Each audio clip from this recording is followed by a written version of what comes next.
The NFL draft has come and gone. The Jets get their offensive lineman, they get their receiver, they get their developmental quarterback. We'll dive into all the Jets draft picks and let you know how we feel about them. Also, Coz reacts for the first time to the Zach Wilson trade. We react to JFM getting traded and respond to Sandwichgate and the criticism it might have received on Jets Twitter. You're going to want to stay tuned for all that as it's coming up next on a post NFL draft edition of Gangs All Here from the New York Post. What a bum. Look at the freaking scoreboard. You are not close. You play to win the game. Why can't the New York Jets ever have nice things? You're a Jets fan. You guys have to earn this stuff. You're going to have to suffer through another few years. And I don't mean to sound like the get off my lawn guy, but get off my freaking lawn with that. I forgot what it's like to win football games. I mean, you can't make it up with this team. Happy Victory Monday, Jake. Only for you guys would I do this. Only on Gangs All Here. We love it. With the 11th pick in the 2024 NFL Draft, the New York Jets select Fashanu, tackle, Penn State. With the 65th pick in the 2024 draft, the New York Jets select Mekhi Corley, wide receiver out of Western Kentucky. Let's go, Jets!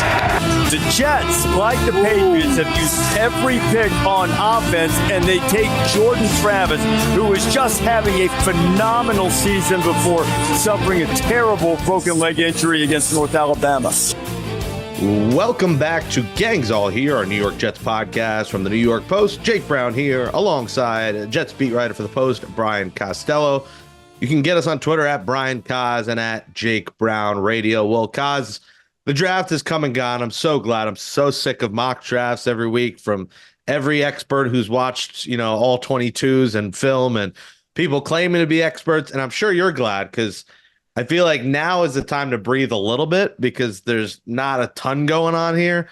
The Jets still have maybe some moves to make, but like the bulk of the roster is pretty much set. And this is like the Monday after the draft is like a refreshing time in this era, right?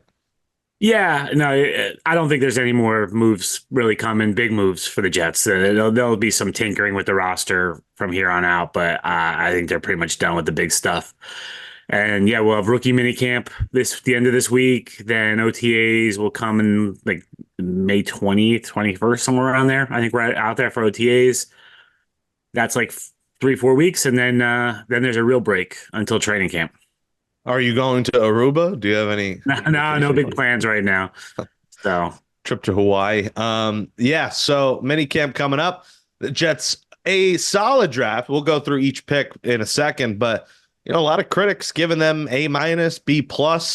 What did your grade end up being? I don't do grades, Jake. Draft grades might be the stupidest thing, even stupider than mock drafts that we do in the media. You can go back. I saw people tweeting Patrick Mahomes got a C- when the Chiefs drafted him. And I remember last year with the Lions, they got hammered for taking Jahmyr Gibbs, and obviously worked out well for them. Nobody knows how this is going to work out, right? The teams don't know, and they're the ones spending all the time and money on this, so nobody really knows. I kind of grade on logic, Jake, and does it make sense? Does this pick make sense? And I thought the Jets picks made sense to me for the most part. I think you could question, do you take 2 running backs? Maybe that's the only thing, but to me, that's pretty minor. You're talking 4th and 5th round when they were doing that. But we'll go pick by pick, but I liked the logic behind their moves, Jay. So that's how I would grade it. How they'll work out, we'll find out in a few years because you never really know. Yeah, I agree. I mean, on paper, the logic is great, but I agree. The 2 running backs was a bit of a question mark. But, we'll talk about maybe they don't think the highest of Izzy. Maybe they don't think Izzy is going to be that second guy behind Brees. So they said, let's get 2 more. And later in the draft, it's not like they're wasting picks in the 5th, 6th round on running backs. That's the time, a good time you can get them. Let's start with the trades because, in typical podcast fashion for me, this has happened several times. The exact minute I clicked publish and megaphone on the podcast, Tom Pelissero sent out the tweet that Zach Wilson was traded. to the Broncos. I mean, just unbelievable timing. I did, re-record a quick open or react to it, and I was singing, Sister Act's "Oh Happy Day." It was a happy day in Jets land that we won't have the nightmares of Zach Wilson. Quickly, your thoughts on the pick swap, 7 for 6, and sending Zach to the Broncos. The key to the Jets is $2.75 million, right? They needed to get somebody to take some of the money off of the Zach Wilson contract. I don't think they really cared what they got for him. And they swapped a 6th and a 7th. They had to include a pick to get it done. That just shows you how low his value was, but they got somebody to take some of the money. And that to me was the key to the whole thing for them. I think they had to do it. I had written it. They had to move on. I said today was the day. If they didn't trade him by today, you cut him. So they got it done a week ago. And, I give Joe Douglas credit for getting anything for Zach Wilson because I think he's a really depreciated asset right now. And that's exactly what we just talked about. 3 years ago, people were singing the praises of that draft pick. And now he's getting traded. So you just never know how it's going to work out. Do you think he competes with their new quarterback, Bo Nix? Does he compete with Jared Stidham? I'd be shocked if he beats him out, but it's a place for him to actually compete for a starting job if there ever is one. Yeah, it's a good spot for him. Look, he's got talent. I don't see it. I don't think he's going to ever really be a successful quarterback in the NFL. That's my opinion. Sean Payton's offense is very hard to learn. So I think Jared Stidham probably has a leg up on both Zach and Bo Nix in terms of he's been there for a year, so he knows the offense. I think so. My prediction would be Jared Stidham probably starts the season for them. But look, Zach can throw the football, so there's going to be times where he might be able to wow some people and do something in training camp to impress them. But I just don't think the overall package is there. All right, Jets fans, this is it. This is the last time we say Zach Wilson, hopefully. Until they play Denver. They don't play Denver this year, do they? They do, yeah. Again? I'm at life. Why do we keep playing the Broncos? I don't understand. Well, because you're a similar level team. I know. You finished in the same spot as them. I feel it's used to be different. You didn't play a team several years in a row. Years ago, everyone, we play the Raiders every single year. Remember, they always played the Raiders. That's how it's been for a long time. You end up playing teams a lot. Well, this year I'm fine with it because Denver might not be very good. So this is the year you want to play the Broncos, but until they play them, and if he even plays for now until next year for a long time, this will be the last time we mention Zach Wilson, who goes to the Broncos. And I got one more Zach Wilson question for you, Jake. All right, what? How did you feel about the thank you, Zach? That was the most you sucked here and we did not like you. Thank you. Like there wasn't a letter, nothing. Like that is the ultimate sign. And usually there's a message like beyond that when a guy's here for 3 years. There's been Mets who've been here a year who get a bigger thank you message than the Jets sent out. So that was the clear-cut sign that a lot of people in that building didn't like it. There could be a video tribute when he comes back to MetLife. It'll be that throw against Tennessee, the run against Jacksonville, then the throw against Tennessee again, and the run against Jacksonville, right? Like the highlights. It'll make a YouTube short. It will not be longer than a minute. I guarantee that. And, he'll have an old friend, or maybe they weren't friends, but teammates, in John Franklin Myers in Denver. Now, I think a lot of us were confused that the Jets only got a 6 Coz, but I think the key here is Denver's eating all the money, and this is pretty much a dump of all that money that they owe JFM. Yeah, this was a salary dump. JFM's number was high. The cap number was over 16 million. The salary was 13 million this year. So the Jets had to get rid of that. Once they got Reddick, they knew that they had to get rid of that. Reddick's getting 15 million, I believe, this year. So that's a lot of money at that position. And I think ESPN had reported this, Jake, that there was a higher pick, but then the Jets traded it. So that was a pick that was going to be involved going to Denver. So they had to rework the whole deal basically on Saturday. And so, it's a 2026 6th-round pick. That was the part that kind of stunned me, was they couldn't get a pick next year for him. Like, it's 2 years down the road. I don't really know how that works with GMs of when they bring up let's go deep into the future. But this was just the Jets had to get rid of him because of the money. I would have liked to have seen them rework the contract here with JFM. I think he's a good football player. I think he's one of those glue guys. Yeah, he was popular in the locker room, does a lot of the dirty work, good against the run. If I had a question right now, something about the Jets defense, it's how they're going to stop the run. They got a lot of quick rushers, but they don't have a lot of beef up on the line right now. So, but I think, this was, like you said, it was the money. They just needed somebody to take the contract, and he reworked his contract in Denver. But JFM was one of the best players, Joe Douglas, one of the best moves, I should say, that Joe Douglas made in his time as GM. Like that was something. They claimed him off of waivers when he was hurt in 2019. He didn't play that whole year, and but he really became a player for them. Yeah, that takes belief in a guy to claim him while they're hurt, but they got him off the scrap heap, and then he earned his way into a monster contract. Like, he made himself set for life with that one contract. Yeah. And outside, of a few frustrating late hit penalties that we'll always remember, I think that's some big ones. Some of the lasting memories. The overall impression, like you said, was a good guy. I got to talk to him, his agent, outside of classic Jake, a Mets game at Citi Field. He was at a tailgate before a Mets game last season, I believe, during training camp when they were filming Hard Knocks. So he was a great guy, great in the locker room. So he will be missed here, but that is a position of luxury for the Jets. They have other guys, and now, Coz, I guess that leads. I don't know if luxury. It's good. Guys going to still have to step up, and Michael Clemens and Will McDonald, but they have guys there, and this is their chance. Those young guys in McDonald and Clemens. Clemens was, I feel like last year all he was known for was, giving the FU to the fans in Cleveland. That video, he needs to actually play. Fighting in the tunnel in Buffalo. And fighting, yeah. And hitting the referee on Black Friday. He did a lot of hits off the field. Now we need to see more on it. Yeah, I mean, look, Clemens is the guy to me that's the comp to JFM, right? Because Will McDonald is a different player. He's more of just an edge rusher. Like, JFM could slide inside. He was good against the run. They're going to need Clemens to really step into that role. And I thought Clemens had a disappointing 2023 season. I thought he was going to do more for them. Like you said, the memories are those kind of weird incidents that he had. So we'll see. We'll see if he can step in there and do it. There's going to be, he's going to have a chance here. He's going to get an opportunity to show that he can do it. Well, good luck to JFM in Denver. I guess I'll say good luck to Zach. I mean, hopefully he does better there than here, because can't get much worse, but at least for him, there won't be much pressure. All right, we talked about the trades. Let's go through the draft.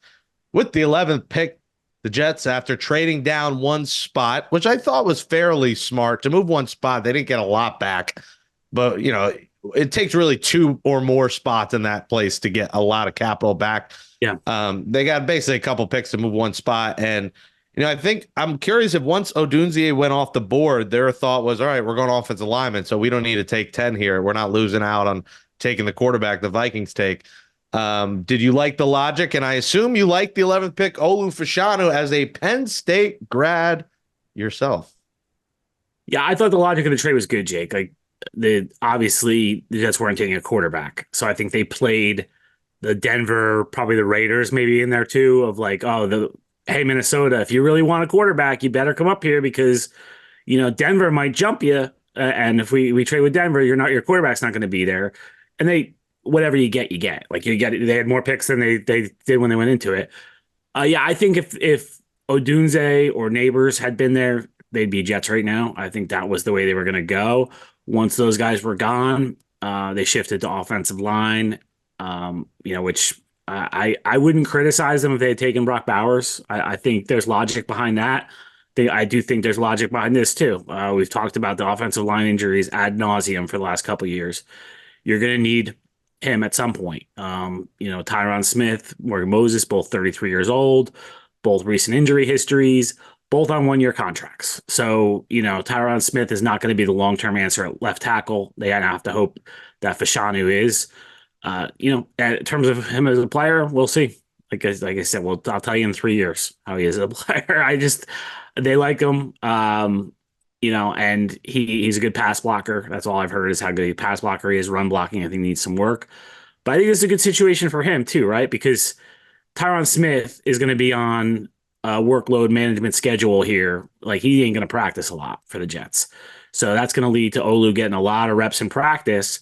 And if they can stay healthy, like into the beginning of the season, he doesn't have to play right away. So he doesn't have that pressure of like, oh my God, what'd the first round pick do in week 1? Like if he can watch for a little while, that would be really good for him. And just getting those non-pressure practice reps in there. I think it's a great room for him to watch as well. He's got veterans in there, and he's also got Joe Tippmann and a guy who just played last year. So he can learn from Tippmann, hey, what'd you do your rookie year? Mini camp, what should I do?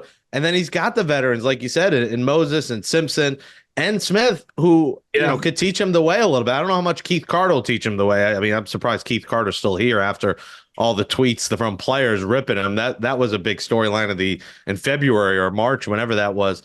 But he's got a lot of guys he can learn from. Like you said, no pressure to start this year. He's going to play because there will be injuries. So he's going to get a chance. And then he is the guy of the future. Those guys 1-year deals, like you said, like next 2025, he's essentially a lock to start for this team. Left tackle. Yeah, absolutely. And I think you're right. Like Tyron is going to teach him a lot. Moses will teach him a lot.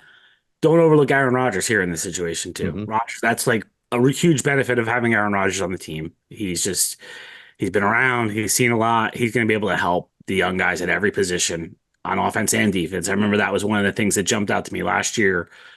I don't remember if it was OTAs or camp where he went over and talked to the defensive players. Like after the first teamers came out, instead of staying with the offense, he went over to the defensive side and he was talking with Sauce and other guys over there. And Tony Adams, I remember he had a conversation with him. And like it was like the guy's seen everything. He's been in the NFL for so long, so he'll be able to help him as well. Yeah, the O-line room looks a lot better. I wanted this Dustin Keller first round tight end dream to happen. But the realistic thing is you probably need an offensive lineman more. You just do with what this team's gone through, and it would have been nice. I will say it makes more sense that Bowers would have went to the Jets and the Raiders. I mean, the Raiders just got Michael Meyer, forget what it is. Yeah. So they have they also got another tight end. I forget. They got who do they get? They get Dan, let us know who the other tight end. They have 2 tight ends. They have 2 starting tight ends. So it made less sense for them, but I'm sure they'll put them in the slot as well. The fun pick of this draft comes, Aaron Rodgers having about this one. The 65th pick, the Jets in the 3rd round, they move up. Receivers, I think more in this draft than many other drafts I've seen, Coz, were flying off the board. Like through 2 rounds, I felt like it was like 12 receivers were gone already. Yeah. And their Jets are running out of guys to get, and they get Mekhi Corley. Now, a lot of people didn't know about him, but any guy with the name Yak King is good in my book, Coz. Western Kentucky set records and comparisons to Deebo Samuel, and a gadget guy who could run my favorite play, the reverse. I need a Mekhi Corley jersey. Yeah, well, you talk about mock drafts, Jake. I had Corley going to the Jets last Wednesday in my mock draft. I got that one right. That was your last mock too, right? Yeah, my last mock. I got him right. What Jets a pick. Because he made a lot of sense. Jets loved him. They were trying to move up in the 2nd round to get him, and they ended up moving up to the first pick in the 3rd round to get him. But yeah, one thing I've heard, Jake, from coaches over the last year or so is like they want the Jets offense to play more like the Jets defense. And that what I mean by that is like with violence and aggression. And you watch this guy's highlights, and that's how he plays. He runs people over. They love that. And, I think he's limited in terms of his routes and stuff like that. That's why he's a 3rd round pick. So rookie year is probably gonna be a lot of screens, a lot of short underneath passes, things like that. But Jets can live with that. They got Garrett Wilson and Mike Williams on the outside to do other stuff. So if this guy, Corley, can get the ball in his hands, he's like a running back once he gets the ball in his hands. And, it could be an interesting piece on the Jets offense because when you looked at it, they really needed someone in the slot. That's what when we were talking about Bowers, that was basically going to be his role was going to be slot. And now Corley will fill that role. And I think it's important because Xavier Gipson is used as a kick returner, a punt returner. It's good to have another guy in that slot that can be a kind of gadget guy. Gipson kind of was that guy, but now you get an extra piece and set records at Western Kentucky, which I know doesn't mean a ton because it's Western Kentucky, but 29 touchdowns, almost 3,000 yards, 259 catches. Deebo Samuel's a hell of a comparison. Everyone was hyped to get him. Aaron Rodgers was texting him. Love this pick. Love them getting a receiver. The other argument is they probably maybe could have drafted another receiver. I know they signed one or two undrafted. They didn't draft a tight end. We could argue that maybe they missed out on there, but this wasn't a very tight end deep draft. So that's probably the reason for that. And then they stick with offense with 134, getting a running back, Braylon Allen out of Wisconsin. So now he'll play behind Izzy, play behind Breece Hall, or maybe he'll play ahead of Izzy. We'll see. I'm curious how the Jets feel about Izzy. Like I said, taking two backs. But what stood out to me reading about him, Kaz, squatted 610 pounds. How many pounds can you squat? Not that many. Not that many, that's for sure. Yeah, another guy like Corley, like what I just said, plays, a big physical. I think he's 235 pounds. Physical guy. The criticism I've heard of him is people think he should be a little more physical with his size, and he doesn't always use his size. So maybe the Jets coaches can bring that out of him. But I think there's a lot of videos of him running over people as well. He'll bring a physicality to the offense. Yeah, Izzy, I know they didn't feel like Izzy last year had the pass blocking was the big critique you heard. We'll see if he can make a leap this year. But when you're talking about day three guys, Jake, whether it's Izzy or whether it's the guys we're talking about right now, they're lottery tickets, right? You're hoping you get something out of them, but you're prepared if it doesn't work out. And then that's something the Jets have really failed at in recent years. They haven't gotten a lot out of their day three picks. Michael Carter II is the best one. But they need to hit on some of these guys. That's the way you turn your team around quickly. Like you see a Puka Nacua or someone like that. Like that's the extreme, but that makes your team a lot better quickly. And Allen, you hope hits on defenders. Like you said, you hope he truck sticks guys, and Corley brings kind of the gadget speed. Braylon bringing the stronger back. Like Breece is kind of a strong back, but you got to keep Breece healthy. So you don't really want him Breece does it all. Like he's a good all around back, but yeah, he can't. You don't want him carrying the ball every down. So they need to find some other people there.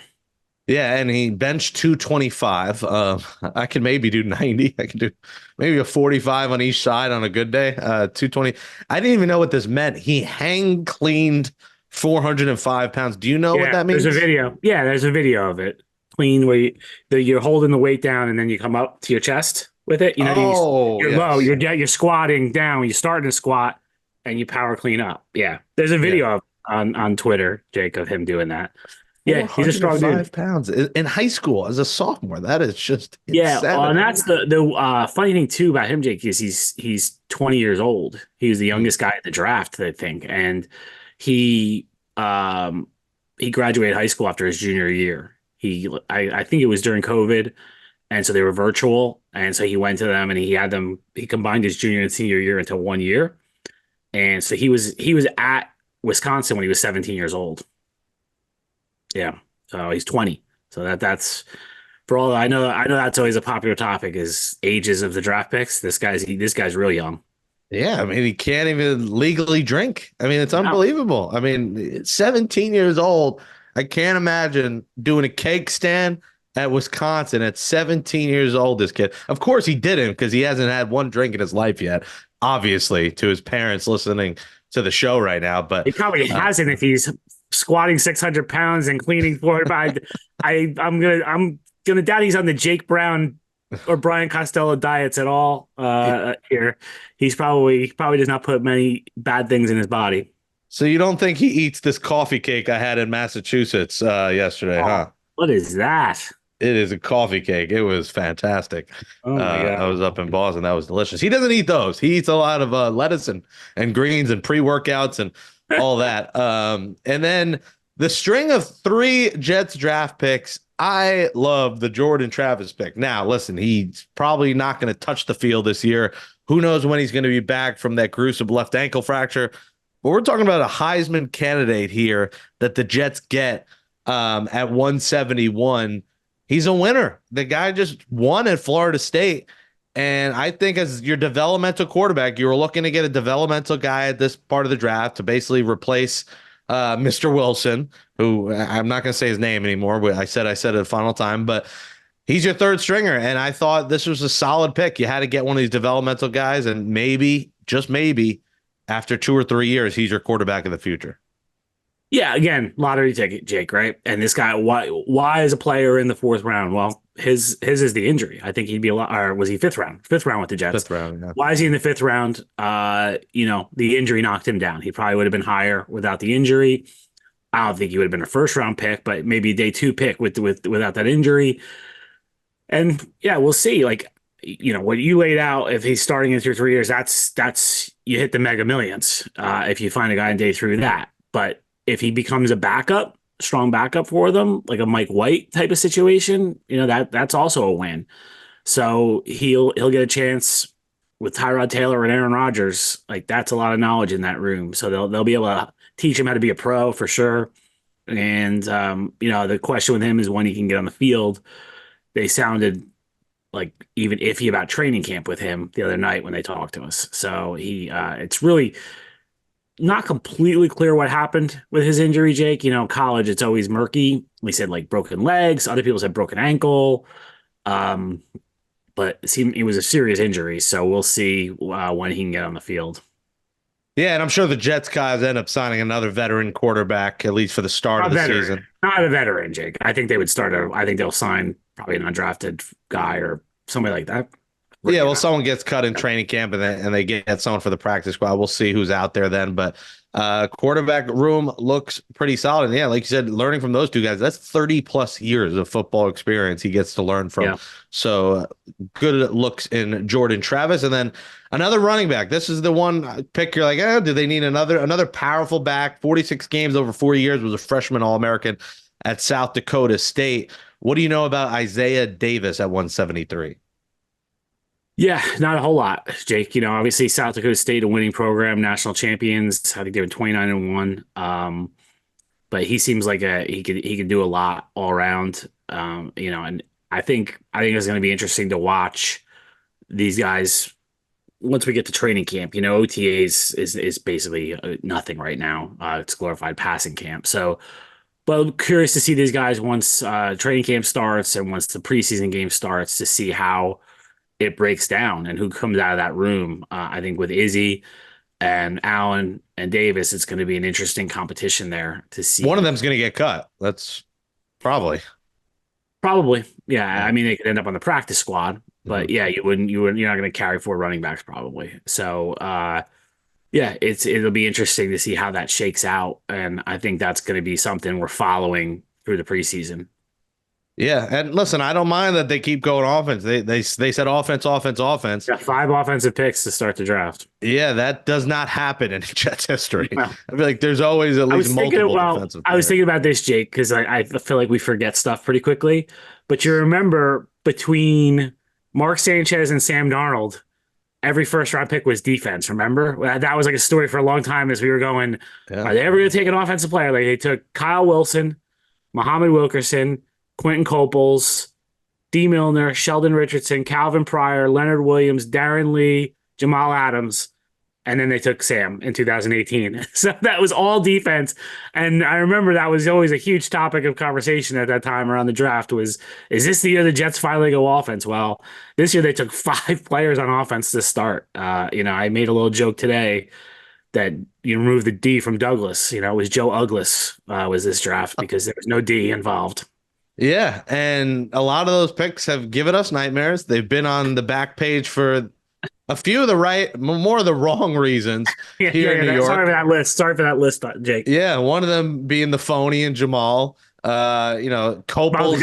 Jamal was a good football player, though. He was good. The other one, there's guys who were on that list who were not good football players. Yeah, Coples and Milner stand out as the two that were not very good. Darren Lee was a rough one. Darren Lee was bad as well. Yeah, we could do a whole podcast on bad draft picks. Kyle Wilson, Steven Stonehands Hill, if we want to look at the offensive side. They went defense finally a couple of picks later with really one of the feel good stories of the draft in quarterback qwan'tez Stiggers. He's the 3rd player to be drafted ever without having attended college. He's the first CFL player with no college experience to be drafted. Essentially, he was going to go to college. His father passed away. He took a couple of years off to address his mental health, played semi-pro in that fan run league. Then he went to the CFL, and he killed it in the CFL. He's named the most outstanding rookie. I think he had 5 interceptions. And now he joins a crowded cornerback room, but a room he can learn from, and also a guy who can be a great special teams player. This is a kind of story in a player, a guy who has dealt with it all in his life. He has a chip on his shoulder, and I like this pick at 176. I think it's a cool story. Great story. Really great story. I don't even remember fan-controlled football, Jake. Did I miss that? It lasted very little. It was not long. Yeah. I don't remember that. But yeah, no, a great story. And, the Jets, they do a great job with the videos of the calls to the draft picks. And I thought this one was a really telling one. Jeff Ulbrich basically was on the verge of tears talking to him. And then they had the head of security, Bobby Mastrodi, who also was basically breaking down, talking to him. So you could tell that he had a great effect on the building when he was there, or the people he talked to in his story. And Joe Douglas hit on it the other day. Like, most people that age have not been through what he's been through in his life. And, the guy was working at Walmart. The guy was delivering DoorDash, and now he's in the NFL. Like, that's freaking crazy. And it's an awesome, awesome story. And, we talked to him on a conference call, and he seemed very genuine, very excited. You can't imagine. He probably thought his NFL dreams were over a few years ago, and now here he is. So cool story. And yeah, this time of the draft, Jake, I'm thinking special teams, and quarterbacks can usually play special teams. So we'll see how he does when he comes in. I wouldn't expect him to have a role defensively early on, but he can come in and play specials. And I feel like they're moving guys around all over the place. I'm curious to see, do they think he's a safety? Do they think he's a nickel? Is he outside? Like where he ends up fitting. I feel like they always move guys around once they draft them. Yeah, and he's essentially their fourth, maybe fifth cornerback right now. So if there is an injury or two, maybe he does get a chance. He's a depth piece, and you root for guys with a story like that. The Fan Control Football League, by the way, was 2021 and 2022. It was a 7-on-7 indoor league where basically fans would vote on play calls and other in-game events. Maybe this is why it didn't last very long. Jake's favorite team ran a lot of reverses. Double reverse screen, do it all in one play. Made up plays. It's 3rd and 10 on our own 10. We can't run that. QB sneak every time on 3rd and 2 and 4th and 1 and all that.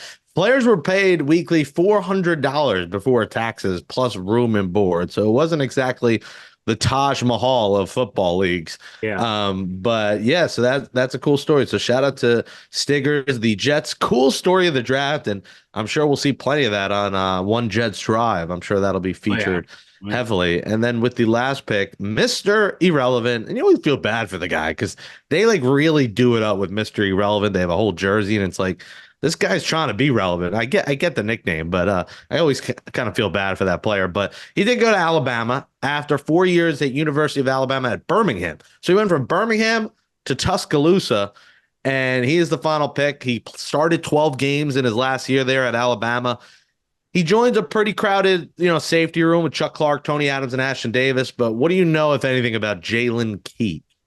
Yeah, again, this is special teams. He's going to have to make his mark on special teams to make the team. And I get it. I think the Mr. Irrelevant thing's kind of fun, though, Jake. He gets celebrated. Like the guy who gets paid 256, he's really irrelevant, right? True. Nobody knows who he is. This guy gets celebrated. He gets a trip to California, I believe, as part of being Mr. Irrelevant. Oh, they do? Oh, yeah, damn. I think they fly him out to California.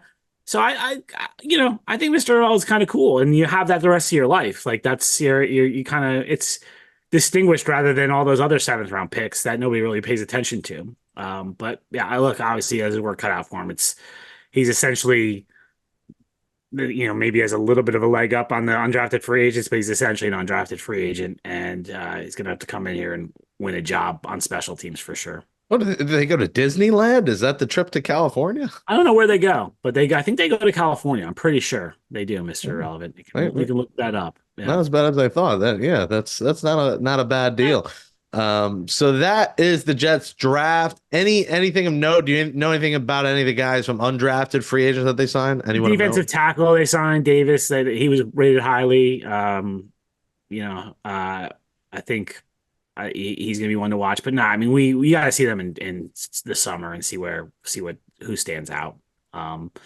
They're all kind of grouped together at this point. Yeah, they did get a receiver out of Miami, Tyler Harrell. So they do get a receiver. I believe they did get a tight end as well. So you never know with those guys. Maybe a flyer, one of them. Look, works. They've hit though. Like, look, Tony Adams, they hit on.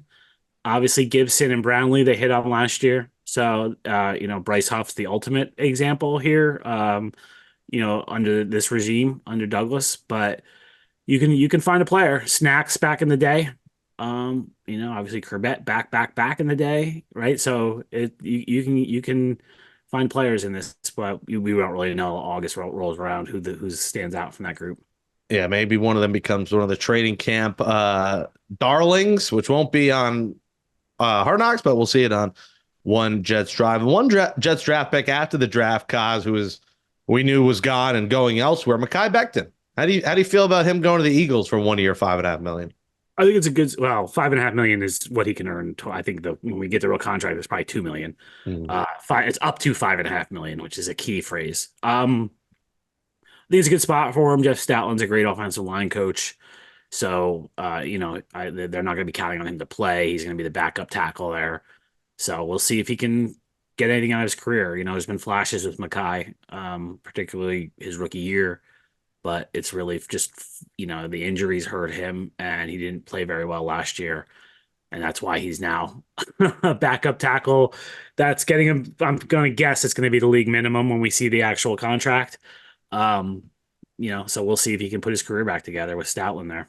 Yeah, well, good for him going to a team that will probably be a contender to maybe be in the running for a Super Bowl. So we'll see if he gets a chance. By the way, intern Dan lets us know, Mr. Irrelevant, it's a week-long series of events held in Newport Beach, California. Yeah. Mr. Irrelevant is the toast of an arrival party welcoming a town where NFL fans in the local community come out in force to cheer the player and shower him with gifts from businesses and patrons near him. I love this now. Yeah, that's better than going 256, Jake, right? This is incredible. This party is followed with a week of fun for Mr. Irrelevant and his guest as they toured Disneyland, participate in media opportunities at the NFL Network in Los Angeles, visit the charity beneficiary selected for that year, participate in sailing regatta. I don't even know what that is. Sounds like a Italian dish. In world's famous Newport Harbor, and attend a Major League Baseball game, either Dodgers or Angels. Oh, I wonder what he's going to pick to receive special recognition. The Mr. Irrelevant trip. This guy's the king of California for a week. There you go. Unbelievable. Yeah, it's I think it's a good deal. It's a good deal being Mr. Irrelevant. Yeah, maybe hang out with Ohtani and at a Dodgers game, make a few, cut a few parlays before the game with Ohtani. Boom, had to do it. How about that? What a job for Jalen Key. Gets the key to California. That's it. That's the draft. It's over. We're done with it. After all the tweets you had to get about the sandwich gate, Coz, that got a lot of backlash. I'm sure you saw it. I didn't, Jake. I don't look at Twitter. You didn't get text about it? I got text about it, yeah. But no, like just people were texting me about it. So I saw text, but I didn't see any of the tweets. I have replies. I can only see replies from people who I follow, I think. Something like that. I was surprised how much hate it got. It was just bad. And then what can you do? That's Twitter. That's Twitter, Jake. Yeah. Well, I will say this. I was not criticizing the guy who sent the sandwich. I think that got twisted. Matt, I criticized the Jets for just how much they leaned into it. So I thought it was funny that the guy sent the sandwich. That was not the part I had an issue with. I had an issue with the Jets kind of how much they played it up. So I don't know, because I don't know if that was taken that way, that I criticized the guy who sent the sandwich, because that was a funny move by him. Yeah. All right. There you go. Shout out to Matt sending the sandwich, getting the love. I like that you did reply to Connor with, you need to be more serious, when he said, is this payback for Coz trashing the sandwich tweet? So you did have some. And the other thing is, Jake, I don't really care about this. People are you asked me about it, you brought it up, so I said it. But it's not like I feel passionately about this. If I did, I would be writing it for the paper, right? Someone called it a take, and I'm like, a take? I'm like, I was answering a question. I'm like, if I have a take, I'll put it in the newspaper. So I did not feel that passionately about this. I just answered a question. Yeah, the other rebuttal was, hey, the Post was writing stories about it. Those weren't your stories. So, they aggregate I'm any sure news that comes out there. So. Yeah, I don't control what goes on the Post website. I think when we interviewed Mike Williams, I probably put in the story though because it was news at that point. I wouldn't ignore it, but I didn't write the stories about it. That's there's plenty of things that are on the Post's website and in the newspaper that I have absolutely zero control over. Basically, only I have control over is what's under my name, and sometimes that's not even the case. So, Especially on the front cover, a lot of things you don't have control over. That sometimes that's a different story. that's they can do a whole podcast series on that as well. But Matt, there you go. He gave you love for sending the sandwich, so you got love for that. That was a great I move. will say this too. Uber Eats is expensive too. I think I said this on the show the last time. I absolutely love Taylor ham and cheese sandwiches. So yeah, I don't get the egg. I'm not an egg guy, but Taylor ham and cheese is in my top 5 foods that I would eat. So That is baffling though. What is your beef with eggs? I don't like eggs. That you're not allergic, you just don't like them. No, I just don't like them. Because I found out my nephew's allergic to eggs, which is so sad for his life that he can't have anything. Think of all the things that have eggs in it. It's essentially everything. Yeah, as an ingredient, that's tough. Yeah, because obviously I eat plenty of things that have eggs as an ingredient in them, but I just don't eat eggs themselves. Interesting. All right, so there it is. That is it. We will be back hopefully next season. Stay tuned to find out. Listen, I hope we are. I think fans have enjoyed listening to the show, being a part of it. It's been fun to commiserate, but if healthy, Coz, on paper, and I know we always say this on paper, but if healthy, this is one of the better Jets teams on paper. It's better than last year. It's one of the best teams in a long time. And if Aaron actually does stay on the field, and listen, if something does happen, you actually have a reliable backup that's won games in the NFL. This could be a playoff team and beyond. And in a division that the Bills have regressed, the Dolphins will be good, the Patriots stink, but Jets will be in the running for a division title if everything goes right. I mean, on paper, their offense is much better, Jake. Right? I think the offensive line, what they've done there, should be better. I think Mike Williams, if he's healthy, is better than what they've had. We'll see what they get out of Corley. Brees, another year removed from ACL. I think that's huge to be a second year, and he played well 1 year removed from ACL surgery. So I think he'll have a big year. And then, but the key is number 8. They got to keep him on the field. They got to keep him upright. He should be able to make everyone on that offense better. And, for years and years and years and years now, the defense has been at one level and the offense has been another. And they need that offense to catch up to the defense. And it's been since 2015. They haven't had an offense. I think I just looked this up yesterday, Jake, that was above 25 in yards per game, so that's pretty incredible. And so they need to they can have a top 10 offense. And even if I think the defense could take a little step back. I think losing Huff and losing JFM is big. And I also just think it's hard to stay at that level for year after year after year. But if they take a little step back, and I'm talking they're the number 8 defense instead of number 4 or something like that, yeah, you got a team. You got a team. So this could be an exciting year. There it is. I'm so pumped up. I think right now in New York sports, everything is at a high. The Knicks, the Rangers, even the Mets are playing decent ball. The Yankees are in first place. It's a good time, and I think the Jets could really continue that path of good vibes if everything goes right. I did not think when I saw Jets-Giants preseason, when I saw Aaron Rodgers, I believe, throw a touchdown to Garrett Wilson in that Jets-Giants preseason game, that would be the only Aaron Rodgers touchdown pass I'd see. I did not think August that would be happening, and it was. So I'd like to see one in September, October, November, December, and hopefully several. He hasn't completed a pass yet as a Jet officially. Was he? Oh, yeah. Well, they ran it a few times, and he was, what, 0 for 1 maybe? They ran it to Brees. And then he had a couple of incompletions, and there was a penalty on one play, and then he was sacked. Yeah. So, yeah, it's that's part. Like, people sometimes ask me about his off the field stuff and things he says, and like, you think that's a problem? It's not a problem if he's throwing touchdown passes. It's only a problem when that's the only thing about him that you're hearing. And so they need to get some of what they want out of Aaron to this fall and get him completing some touchdown passes. Yeah, he's made every headline imaginable but football one. So let's see some touchdowns, and we're looking forward to training camp. Coz, enjoy the next few months a little bit easier. We'll talk to you hopefully come the end of the summer. It's a real sprinkle of summer today. It's 82 degrees I outside. got softball game tonight, Jake. The girls are going to be complaining how hot it is, or like a week after they complain how cold it was. So how many innings do you play? 6. Sick. Oh God, that could be a while. How long do those last? Like 2 hours? No. We're pretty good now. Our games are usually about hour 20, hour 30. Yeah, You're using a pitch there's clock. a time limit. There's a time limit. No new inning after hour 45. So the game, if we're in the like, let's say we're in the 4th inning and it's an hour and 45 in, we wouldn't start the 5th inning. So I love it in baseball when I'm on TV, but when I'm at the Met game and the game's over, like I sit in my seat, it's like the 6th inning. I'm like, where the hell did the game go? I don't like it in person. How quick it's going. It's too quick. Yeah. Well, let me know if you're going to Citi Field. I get you a free drink or two. I'll get you free sodas. I of course alcohol. once I covered the longest 9-inning game in the history of baseball. No, it was Yankees Red Sox in 2005. I don't know if it still is. It was a record at the time. They played a 5-game series over a weekend in August. So Friday night was the longest. I think Friday night was the longest game, 9-inning game in history. And then they played a doubleheader Saturday, and then they played Sunday night baseball, and then they played a day game Monday. And like that was exhausting. that was Yankees Red Sox when those games were long.